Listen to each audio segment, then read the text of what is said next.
اللهم لك الحمد لا حمد إلا دون نعمائك، ولك الشكر لا شكر إلا يقصر عن آلائك، إلا من يقصر عن آلائك. لك المن والإفضال والملك ربنا، فلا شيء أعلى منك وأمجد. مليك على عرش السماء، مهيمن لعزته تعن الوجوہ وتسجد. اے اللہ، تیرے ہی لیے حمد ہے، کوئی حمد نہیں ہے مگر وہ تیرے انعامات سے کم ہے. یعنی ہم جتنی بھی تیری حمد کریں تیری نعمتوں کے مقابلے میں وہ بہت تھوڑی ہے. اور تیرے ہی لیے ہر قسم کا شکر ہے، کوئی شکر نہیں مگر وہ تیرے احسانات اور انعامات سے کم ہے. اے ہمارے رب، تیرے لیے ہی احسانات، مہربانیاں اور تیرے ہی لیے ہر طرح کی ملکیت ہے. بس تجھ سے بلند اور تجھ سے زیادہ بزرگی والی کوئی چیز نہیں ہے. تو آسمان کے عرش پر بادشاہ ہے، تو غالب ہے. تیری عزت و غلبے کی وجہ سے چہرے عاجزی اور سجدہ کرتے ہیں. اللہم صلی علی محمد وعلی آل محمد کما صلیت علی ابراہیم وعلی آل ابراہیم انک حمید مجید. اللہم بارک علی محمد وعلی آل محمد کما بارکت علی ابراہیم وعلی آل ابراہیم انک حمید مجید. آج ہم انشاءاللہ صبح سے لے کر شام تک مختلف مواقع کی مناسبت سے جو دعائیں ہم پڑھتے ہیں ان کے بارے میں کچھ بات کریں گے. دعا ہمیشہ عبادت کی نیت سے کی جانی چاہیے کہ ہم اللہ تعالیٰ کی عبادت کر رہے ہیں، ہم اللہ تعالیٰ کا ذکر کر رہے ہیں. اگر انسان اپنی زندگی میں کوئی پریشانی دیکھتا ہے یا اس کی زندگی میں کوئی خوف ہوتا ہے یا کوئی ایسی چیز ہوتی ہے جو اسے تکلیف دیتی ہے، تو جب اس کو دور کرنے کے لیے اپنے رب سے دعا کرتا ہے تو وہ صرف اس تکلیف اور اس پریشانی کو ہی ذہن میں نہ رکھے، بلکہ یعنی جس مقصد کے لیے وہ دعا مانگ رہا ہے، مثلا یا اللہ میرے سر میں درد ہے تو اسے ٹھیک کر دے، تو صرف یہ مقصد نہیں ہونا چاہیے، بلکہ اعلیٰ ترین درجہ کیا ہے کہ میں اللہ سبحانہ تعالیٰ سے اب ایک قرب کا تعلق چاہتی ہوں، اللہ کے قریب ہونا چاہتی ہوں. عبادت کی نیت بھی کرے جو کہ سب سے بلند مقصد ہے، کیونکہ اللہ تعالیٰ نے ہمیں اپنی عبادت کے لیے پیدا کیا ہے. لہٰذا جب ہم دعا کرتے ہیں تو عبادت کی حالت میں ہوتے ہیں، اور اس طرح انسان کو اپنی دعا کے فائدہ مند ہونے کا یقین بھی زیادہ ہوگا. تو جب انسان سارا دن مختلف مواقع کی مناسبت سے دعائیں کرتا چلا جاتا ہے تو اس طرح انسان دراصل اپنے رب کی عبادت میں رہتا ہے. تو اس سلسلے میں عقل مند لوگوں کی جو صفت قرآن مجید میں بتائی گئی ہے وہ کچھ یوں ہے: وہ جو کھڑے اور بیٹھے اور اپنے پہلوؤں پر لیٹے ہوئے اللہ کو یاد کرتے ہیں، اور وہ آسمانوں اور زمین کی تخلیق میں غور و فکر کرتے ہیں اور پکار اٹھتے ہیں اے ہمارے رب، تو نے یہ سب کچھ بے مقصد پیدا نہیں کیا، تو پاک ہے، پس ہمیں آگ کے عذاب سے بچا لے. جیسا کہ آپ جانتے ہیں کہ یہ آیت سورت آل عمران کی آخری آیات میں سے ہے، اور اس میں اللہ سبحانہ وتعالی عقل مند لوگوں کی کچھ صفات بیان کر رہے ہیں. عقل مند کون ہوتے ہیں؟ عقل مند وہ ہوتے ہیں جو ہر حال میں اللہ کو یاد کرتے رہتے ہیں، ہر موقع کی مناسبت سے اللہ تعالیٰ سے دعا کرتے ہیں، کیونکہ دعا عبادت کا نچوڑ ہے. دعا عبادت کا سب سے اعلیٰ و افضل حصہ ہے. یعنی ویسے تو ہم جو عبادت کرتے ہیں اسے نماز پڑھتے ہیں، وہ ایک مخصوص شکل ہے عبادت کی، اور اس میں ہم ایک مخصوص حالت میں کچھ دیر کے لیے اللہ تعالیٰ کے حضور حاضر ہوتے ہیں، اور پھر اس کے بعد کیا ہوتا ہے، ہم اپنی جائے نماز طے کر دیتے ہیں اور اٹھ جاتے ہیں، پھر دنیا میں لگ جاتے ہیں. تو کیا اللہ تعالیٰ سے بس اتنی دیر کا تعلق ہونا چاہیے؟ نہیں. عقل مند انسان کا تعلق سب سے بڑی ہستی اللہ رب العزت کے ساتھ ہر لمحے کا تعلق ہوتا ہے. ہر لمحہ اس کے دل میں اپنے رب کی یاد ہوتی ہے، اور جو اپنی دنیا میں بھی وہ مختلف حالات سے گزرتا ہے، کبھی وہ کھڑا ہے، کبھی وہ بیٹھا ہے، کبھی وہ لیٹا ہوا ہے، تو ان تینوں حالتوں میں انسان اپنے رب کو بھولتا نہیں. اللہ کا بندہ ہر حال میں اپنے رب کو یاد کرتا ہے. یعنی کچھ کام ہم کھڑے ہو کر کرتے ہیں، کچھ کام ہم بیٹھ کر کرتے ہیں، اور کبھی ہم آرام کرنے کے لیے لیٹ جاتے ہیں، یا کوئی بیمار ہوتا ہے تو لیٹ جاتا ہے. تو چاہے آپ صحت مند ہو، چاہے آپ بیمار ہو، ہر حال میں اپنے رب کو یاد کرتے رہیں اور اس کو پکارتے رہیں اور اس سے دعا کرتے رہیں. چاہے آپ روزی کمانے کے لیے نکلے ہیں، چاہے آپ کسی کی عیادت کے لیے نکلے ہیں، چاہے آپ گھر کے اندر ہیں، چاہے آپ گھر سے باہر ہیں، بازار میں ہیں، کھا پی رہے ہیں، شادی بیاہ کا موقع، ہر موقع کی مناسبت سے ہمیں دعائیں سکھائی گئی ہیں، اذکار سکھائے گئے ہیں. اور عقل والوں کی دوسری صفت اس آیت میں یہ بیان ہوئی ہے کہ وہ ذکر کے ساتھ ساتھ اللہ سبحانہ وتعالیٰ کی تخلیق پر بھی غور کرتے ہیں. کیونکہ اللہ کی تخلیق پر، اللہ کی مخلوق پر، اللہ کی کریشن پر غور و فکر کرنا دراصل انسان کو اللہ کے قریب کرتا ہے، اور اس کے دل میں اللہ سبحانہ وتعالیٰ کی یاد اور زیادہ گہرائی کے ساتھ آتا ہے. یعنی ایک تو ہے کہ ہم رٹی رٹائی دعائیں پڑھ لیں، صحیح پروننسیشن کے ساتھ ان کو یاد کر لیں، اور پھر جب کوئی موقع آئے تو ٹھک سے بس وہ دعا پڑھی اور بات ختم، اور دل میں ہمارے اللہ کی یاد ہی نہ ہو. یہ ذکر نہیں ہوتا، یہ قرب نہیں ہوتا. قرب یہ ہوتا ہے کہ انسان کی روح بھی سرشار، یعنی جس طرح انسان اپنی زبان، اپنے کان، اپنی عقل استعمال کرتا ہے، اپنی آنکھیں استعمال کرتا ہے کوئی چیز پڑھنے میں، سننے میں، سمجھنے میں، اسی طرح اس کا دل بھی ساتھ شامل. اور دل ساتھ شامل نہیں ہو سکتا جب تک آپ کے دل میں اللہ کی بڑائی نہیں آتی، اور اللہ کی بڑائی آتی نہیں جب تک آپ اللہ تعالیٰ کی کائنات میں غور و فکر نہیں کرتے. جب آپ غور و فکر کرتے ہیں اور جب آپ کسی نتیجے پہ پہنچتے ہیں تو آپ کی روح سرشار ہو جاتی ہے، آپ کے اندر آپ واقعی کہاں اٹھتے ہیں اللہ تعالیٰ کی عظمت اور بڑائی کے ساتھ. تو وہ بھی بے حد ضروری ہے، کیونکہ اس حالت میں دراصل انسان پھر حق کے آگے جھک جاتا ہے، اور انسان کی زبان سے بھی اچھی بات نکلتی ہے. اور پھر وہ صرف اوپر اوپر کی لپ سروس نہیں ہوتی، اللہ تعالیٰ بہت بڑے ہیں اور ہم اللہ کا شکر ادا کرتے ہیں، اس طرح کی باتیں ہم روٹین میں بہت کہتے رہتے ہیں، لیکن ان کے ساتھ، ان باتوں کے ساتھ ہمارے دل کی حالت کیا ہوتی ہے اس پر ہم کبھی توجہ نہیں کرتے. لیکن عقل مند لوگ اللہ سبحانہ وتعالیٰ کو دل سے یاد کرتے ہیں اور غور و فکر کرتے ہیں، اور ہر حال میں، ہر موقع کی مناسبت سے وہ اللہ کو یاد کر رہے ہوتے ہیں. مجاہد کہتے ہیں کوئی بندہ اللہ تعالیٰ کو کثرت سے یاد کرنے والا تبھی ہوتا ہے جب وہ اللہ تعالیٰ کو کھڑے، بیٹھے اور لیٹے ہوئے یاد کرتا ہے. ابن قیم رحمہ اللہ کہتے ہیں ذکر وہ مطلوبہ عبادت ہے جس کی کوئی انتہائی حد ہی نہیں، یعنی جس کی کوئی لمٹ نہیں. باقی رمضان 30 روزے ہیں، حج کا مخصوص موسم ہے، زکوٰۃ سال میں 1 دفعہ ہوتی ہے، نماز دن میں 5 دفعہ ہوتی ہے، یہ عبادات ہیں. لیکن ذکر ایک ایسی عبادت ہے کہ جس میں کوئی لمٹ نہیں ہمیں بتائے گی کہ بس اتنی دیر، اتنے گھنٹے، اتنے دن، یہ اتنا وقت کرنا. اور پھر وہ کہتے ہیں کہ اللہ سبحانہ وتعالیٰ فرماتے ہیں یا ایھا الذین آمنوا اذکروا اللہ ذکرا کثیرا، کثرت سے اللہ کو یاد کرو. اور کوئی وقت ایسا نہیں کہ جس کے ساتھ یہ عبادت خاص ہو، یعنی کہ صرف صبح کے اتنے وقت یا شام کے اتنے وقت، اور کوئی حالت ایسی نہیں کہ جس میں ذکر نہ کیا جا سکتا ہو.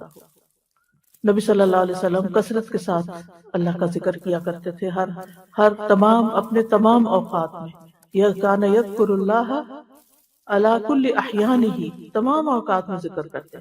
آپ بستر پر لیٹتے تو مسلسل ذکر کرتے رہتے تھے، حتیٰ کہ آپ کی یعنی آنکھیں سو جاتی. اور پھر صرف ذکر ہی نہیں ہوتا تھا، غور و فکر بھی ہوتا تھا. اور غور و فکر کی اہمیت کا اندازہ آپ اسے لگا سکتے ہیں کہ صحابہ کرام کی عادت کیسی تھی. ام درداء سے پوچھا گیا کہ ابو درداء کا کیا حال تھا، یعنی ان کی عام عادت کیا تھی. انہوں نے کہا کہ اکثر وہ سوچوں میں غرق رہتے تھے، یعنی غور و فکر کیا کرتے تھے. ان سے پوچھا گیا کہ آپ کا کیا خیال ہے، کیا غور و فکر کرنا اعمال میں سے ایک عمل ہے، یعنی یہ بھی ہمارے اعمال میں شمار ہوگا؟ انہوں نے کہا ہاں، یہ ایک ایسا عمل ہے جس سے یقین حاصل ہوتا ہے. یعنی ایک تو ہے آپ ایمان لے آئے اللہ پر، اس کے رسولوں پر، کتابوں پر، جو آپ کو سکھایا گیا آپ نے سیکھ لیا، آپ نے شروع کر دیا. لیکن ایک یہ ہے کہ ایمان کا بھی ایک انتہائی درجہ ہوتا ہے، ٹاپ کا درجہ ہوتا ہے، اور وہ یقین ہوتا ہے، اور یہ اللہ تعالیٰ کی تخلیق پر غور کرنے سے ہی آتا ہے۔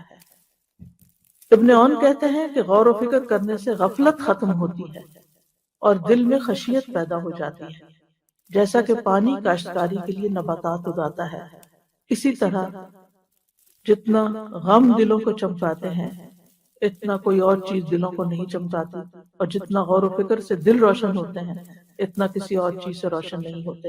یعنی غم سے انسان کا دل متاثر ہوتا ہے، چمکانے سے مراد یہاں پر پازیٹیو معنوں میں نہیں ہے، لیکن یہ کہ یعنی غم اندھیرا کر دیتے ہیں ایک طرح سے، اور ذکر جو ہے وہ ان میں روشنی پیدا کر دیتا ہے۔ یہ بغوی کا قول ہے۔ حسن بصری کہتے ہیں، یعنی امام بغوی نے اس کو ذکر کیا، قول تو ابن عون کا ہے۔ حسن بصری کہتے ہیں ایک گھڑی غور و فکر کرنا ساری رات کے قیام سے زیادہ بہتر ہے، کیونکہ اس میں انسان اللہ کے قرب کے فاصلے بہت تیزی سے طے کر لیتا ہے۔ تو ربنا ما خلقت هذا باطلا، انسان اس نتیجے پہ پہنچتا ہے کہ اللہ تعالیٰ نے کائنات میں کوئی بھی چیز بیکار پیدا نہیں کی، چاہے کوئی ایک پتا ہے، ایک مکھی ہے، ایک مچھر ہے، کوئی بھی چیز بے معنی نہیں، بے مقصد نہیں اور عبث نہیں، بلکہ ایک تو انسان کے زمین کو انسان کے رہنے کی جگہ بنایا اور اس کی ضروریات کے لیے چیزیں پیدا کی، اور دوسرا یہ کہ یہ چیزیں بعض اوقات ایسی چیزیں انسان کی توجہ اپنی طرف کھینچ لیتی ہیں کہ جس کے ذریعے جو بنانے والا ہے، جو خالق ہے، جو اللہ الخالق ہے، اس کی عظمت دل میں بیٹھ جاتی ہے۔ سبحانکا، انسان پھر قدرتی طور پہ پکارتا ہے تو پاک ہے اس سے کہ کوئی عبث بیکار کام کرے۔ فقنا عذاب النار، تو ہمیں آگ کے عذاب سے بچا لے، یعنی ہر طرح کی برائیوں سے بچا کے رکھ تاکہ، اور نیک اعمال کی توفیق دے تاکہ ہم جہنم میں جانے سے بچ جائیں۔ تو آج چونکہ ہمارا موضوع متفرق دعائیں ہیں، تو اس میں ہم دیکھتے ہیں کہ صبح سے لے کے شام تک مختلف مواقع پہ ہم کیا کیا پڑھتے ہیں اور ان کے پڑھنے کا کیا حکم ہے اور کیا فائدہ ہے۔ سب سے پہلے تو صبح مثلاً اذان کے ساتھ آپ کی آنکھ کھلتی ہے، سونے جاگنے کے آداب جو ہیں وہ ہم نے پڑھ لیے تھے اور ان کی دعائیں بھی ہم نے پڑھ لی تھی پیچھے، لیکن یہاں اذان سے ہم شروع کریں گے۔ تو اذان کے الفاظ آپ کو معلوم ہے، اللہ اکبر اللہ اکبر، اشہد ان لا، دو دفعہ، اور پھر اشہد ان لا الہ الا اللہ دو دفعہ، اللہ اکبر اللہ اکبر، اور پھر اشہد ان لا الہ الا اللہ دو دفعہ، اور پھر اشہد ان لا الہ الا اللہ، اشہد ان محمد رسول اللہ دو بار، حی علی الصلاۃ دو بار، حی علی الفلاح دو بار، اللہ اکبر دو بار، اور پھر لا الہ الا اللہ۔ ٹھیک ہے۔ ابو سعید خدری کہتے ہیں رسول اللہ صلی اللہ علیہ وسلم نے فرمایا، جب تم اذان سنو تو وہی کلمات کہو جو مؤذن کہتا ہے۔ یہ حکم دیا جا رہا ہے، لیکن افسوس یہ کہ بہت سے لوگ مسجد میں آ کر بھی اذان سنتے وقت توجہ نہیں کرتے اور جواب نہیں دیتے، اپنی ہی باتوں میں لگے رہتے ہیں۔ تو یہ ایک ادب کے خلاف بات ہے اور ایک بہت قیمتی موقع گنوا دینے والی بات ہے۔ یعنی آپ کچھ بھی کر رہے ہیں، جب اذان ہونے لگے تو وہیں روک دیں۔ اور دوسری حدیث سے پتہ چلتا ہے کہ حی علی الصلاۃ اور حی علی الفلاح جو ہے اس کا جواب لا حول ولا قوۃ الا باللہ ہے۔ ابو ہریرہ کہتے ہیں ایک مرتبہ ہم رسول اللہ صلی اللہ علیہ وسلم کے ساتھ وادی کے کسی بالائی حصے میں تھے کہ بلال رضی اللہ عنہ اذان دینے کے لیے کھڑے ہوئے۔ جب وہ اذان دے کر خاموش ہوئے تو رسول اللہ صلی اللہ علیہ وسلم نے فرمایا، جو شخص بلال کے کہے ہوئے کلمات کی طرح دل کے یقین کے ساتھ یہ کلمات کہے، یعنی اس کے پیچھے پیچھے دہرائے، وہ جنت میں داخل ہوگا۔ کل ہم نے جنت کی تفصیلات پڑھی تھی اور وہ اعمال بھی پڑھے تھے جو جنت میں لے جانے والے ہیں، تو ان میں ایک عمل یہ بھی شامل کر لیجئے کہ آپ جب اذان سنیں تو دل کے یقین کے ساتھ ان کلمات کو دہرائیں۔ نہیں، کام تو ہاتھوں سے کام نہیں چھوڑنا چاہیے، کام نہیں چھوڑنا، لیکن یہ کہ توجہ ہونی چاہیے اور زبان سے جواب دینا چاہیے دل کے یقین کے ساتھ۔ پھر اسی طرح یہ ہے کہ جب اذان کے بعد پھر دعا پڑھنی چاہیے۔ ٹھیک ہے، اذان کے بعد کی دعاؤں میں پہلی دعا اللہم رب هذه الدعوة التامة والصلاة القائمة آت محمدا الوسیلة والفضیلة وابعثه مقاما محمودا الذی وعدته۔ یہ جو ورزقنا شفاعت وغیرہ کی بات ہے نا، یہ ایڈیشن ہے، یہ نہیں پڑھنی چاہیے، بس اصل دعا اتنی ہی ہے اور اتنی ہی کافی ہے۔ اے اس مکمل پکار کے مالک اور قائم ہونے والی نماز کے رب، تو محمد صلی اللہ علیہ وسلم کو مقام وسیلہ عطا فرما اور خاص فضیلت دے اور انہیں مقام محمود پر فائز فرما جس کا تو نے ان سے وعدہ کر رکھا ہے۔ اذان کے بعد جو شخص یہ دعا پڑھے گا اسے نبی صلی اللہ علیہ وسلم کی شفاعت نصیب ہوگی۔ یہ صحیح بخاری کی روایت میں ہمیں معلوم ہوتا ہے۔ دوسری دعا ہے وَأَنَا أَشْهَدُ أَن لَا إِلَهَ إِلَّا اللَّهُ وَحْدَهُ لَا شَرِيكَ لَهُ وَأَشْهَدُ أَنَّ مُحَمَّدًا عَبْدُهُ وَرَسُولُهُ رَضِيتُ بِاللَّهِ رَبًّا وَبِالْإِسْلَامِ دِينًا وَبِمُحَمَّدٍ نَبِيًّا۔ اور میں بھی گواہی دیتا ہوں، جب مؤذن گواہی دے چکے اشہد ان لا الہ الا اللہ اشہد ان محمد رسول اللہ، تو اذان کے بعد باقی بھی جواب دینے کے بعد پھر یہ چاہے آپ اشہد سے شروع کر لیں، لیکن نبی صلی اللہ علیہ وسلم وانا اشہد بھی کہا تھا۔ اور میں بھی گواہی دیتا ہوں کہ اکیلے اللہ کے سوا کوئی معبود برحق نہیں، اس کا کوئی شریک نہیں، اور میں گواہی دیتا ہوں کہ محمد صلی اللہ علیہ وسلم اس کے بندے اور اس کے رسول ہیں۔ میں اللہ کے رب ہونے پر، اسلام کے دین ہونے پر اور محمد صلی اللہ علیہ وسلم کے نبی ہونے پہ راضی ہوں۔ نبی صلی اللہ علیہ وسلم نے فرمایا جس نے مؤذن کی اذان سن کر یہ الفاظ کہے، یہ جو ابھی آپ کو بتائے گئے ہیں، اس کے گناہ معاف ہو جائیں گے، یعنی یہ گناہوں کی معافی کا ذریعہ بھی ہے۔ تیسری دعا جو ہے اذان کے بعد درود پڑھا جاتا ہے۔ عبداللہ ابن عمرو بن العاص سے روایت ہے، انہوں نے نبی صلی اللہ علیہ وسلم کو فرماتے ہوئے سنا جب تم مؤذن کو سنو تو اسی طرح کہو جیسے وہ کہتا ہے، پھر مجھ پر درود بھیجو، کیونکہ جو مجھ پر ایک دفعہ درود بھیجتا ہے اللہ اس کے بدلے اس پر 10 رحمتیں نازل فرماتا ہے۔ تو آپ پہلے اللہم رب ھذہ الدعوۃ التامہ پڑھ لیں، پھر اشہد ان لا الہ الا اللہ پڑھ لیں، اور پھر اس کے بعد درود پڑھ لیں۔ درود کا چھوٹا ورژن بھی پڑھا جا سکتا ہے، اور اگر یہ ساری چیزیں نہ پڑھ سکے کیونکہ آپ کو کوئی بہت کام میں مصروفیت ہے، کوئی شخص آپ کا انتظار کر رہا ہے، تو اس میں آپ پھر کوئی ایک چیز بھی پڑھ سکتے ہیں۔